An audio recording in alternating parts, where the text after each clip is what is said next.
One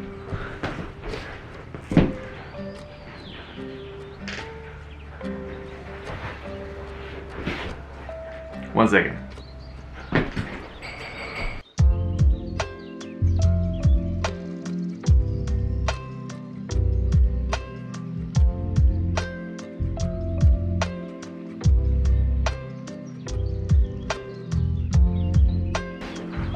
What a schmozzle. That's not even looking at me. Oh, Jesus. There. I can just go straight up.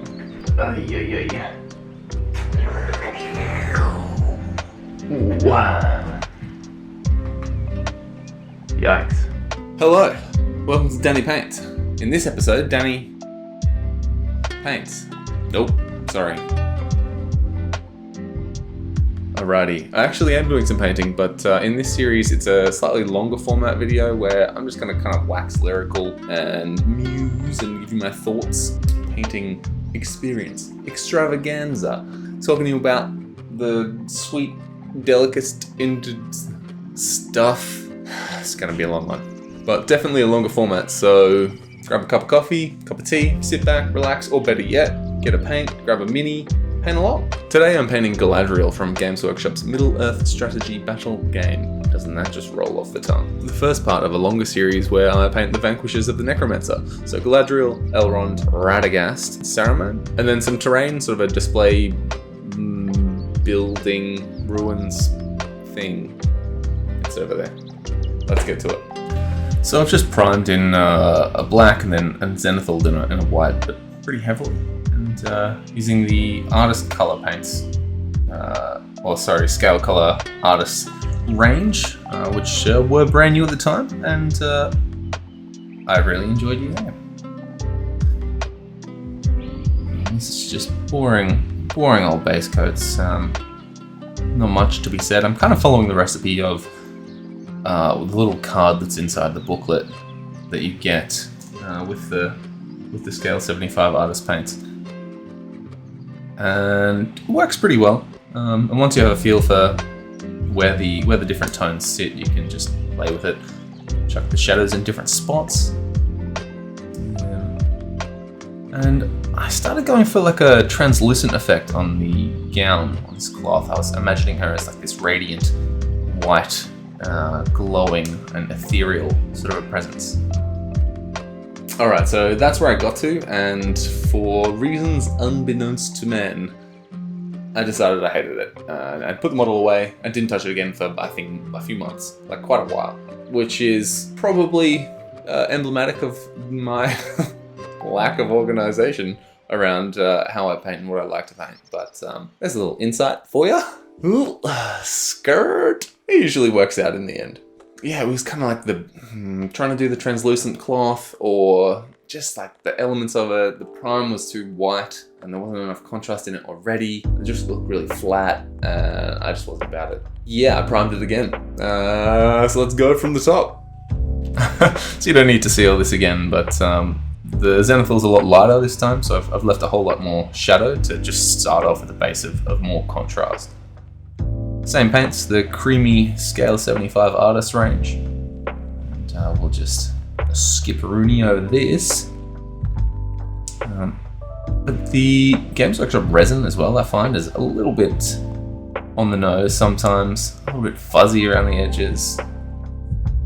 And I didn't put hours and hours and hours into cleaning or prepping this model, but it's like risk versus reward. So yeah, getting into the sort of shading and adding the little glazes of the reds and the greens to get all that really lively skin tones in there, so you can sort of see that happening around the neck. And I kind of changed the approach this time. I wanted to go for a whole lot darker, a scarier vibe, less a shining beacon of light and more scary lady that takes a ring from Frodo and has a fit.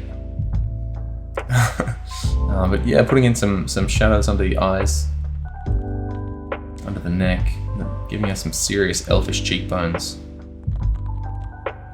I'm using Winsor and Newton size 1, I think, of the Series 7 watercolor brushes.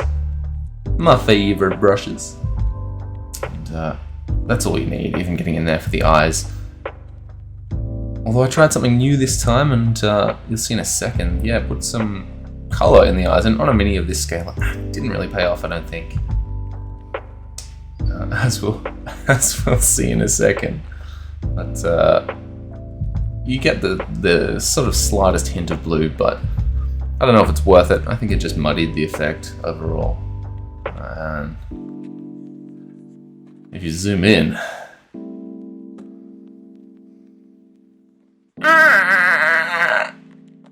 that's kind of scary. We chucked some more glazes in and gave a bit of makeup, a bit of blush on the cheeks, a bit more eyeshadow, and onto the hair. The same range, just the yellow box from the Scale 75 artist color. And hair is something I struggle with.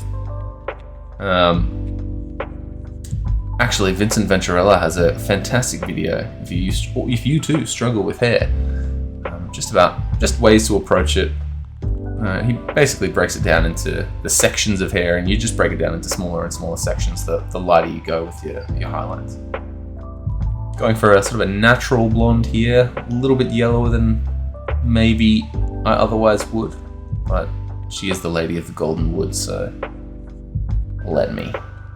Yeah, so just picking out the different bunches here, sort of the bigger clumps of hair, if you will. And then around about here, maybe 3 colors up, I'll start trying to get the individual sculpted strands, I guess you could call them.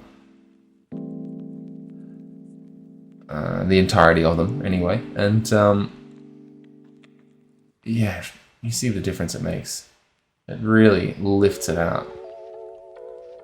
You kind of have heaps of contrast in here, and it still looks natural. And I'm pushing it a bit further than I normally would. Going for that shiny, shiny gold.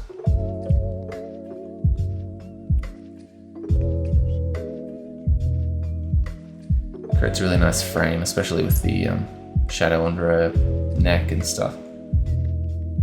I decided with this model to go for non-metallic metals. I just like it. I just enjoy the process. So I start with the black to keep that contrast nice and high. And then I apparently forget all about that and start painting the dress. But like I said, going for a more autumnal sort of warm scheme, and so I think this is just an off-white. And then some reddish browns sort of around the edge. We're going to frame her really nicely with the sort of that shawl, wreathy stuff she's got. That's going to be quite dark. So yeah, just working my way through the cloth here. And that sort of effect. But it still looks kind of flat to me, so I want to pick out the shadows of the different or separate the different places. It's kind of a little glaze that goes in there. Here we go, this is what I was talking about. The sort of the sides give it a bit of three-dimensionality, as it were. And a bit more dramatic of a sort of a lighting situation. And yeah, I went back to trying the translucent cloth effect, even though I hated it so much the first time around. I think with the warmer cloth color, it blends a little bit better. It works just a little bit better. I still don't think I pulled it off particularly well, but it's really fun to try. If you've never tried it, it's really cool if you can kind of sell that effect. And then I went back and forth here a whole bunch. Just glazing the dress back, and then maybe putting some more skin tones in, and glazing the dress back. I think the trick is separating out the folds of the cloth.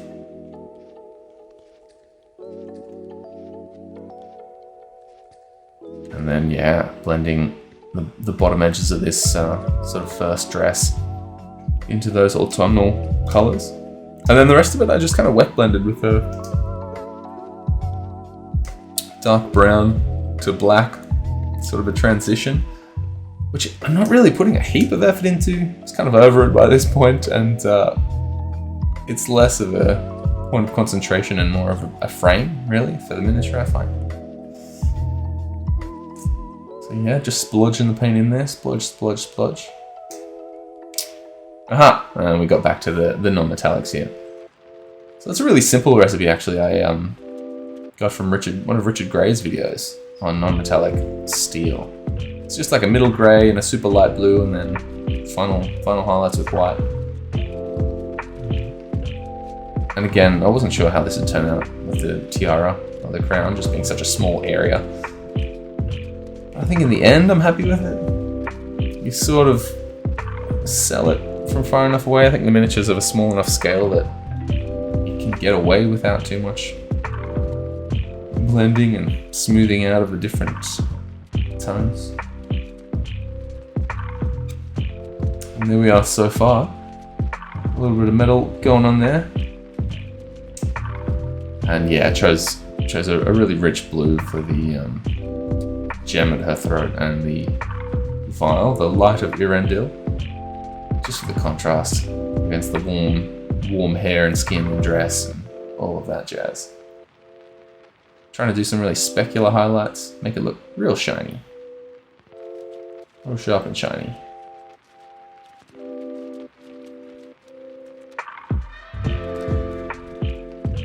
And final white dot highlights there.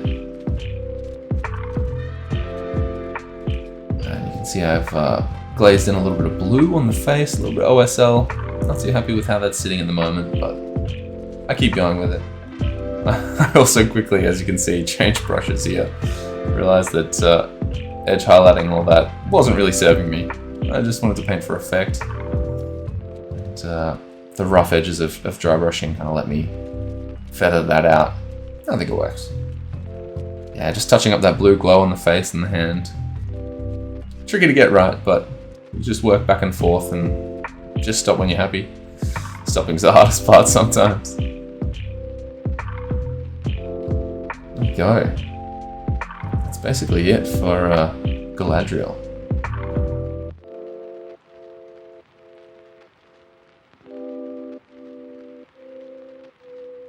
We got the final product coming up.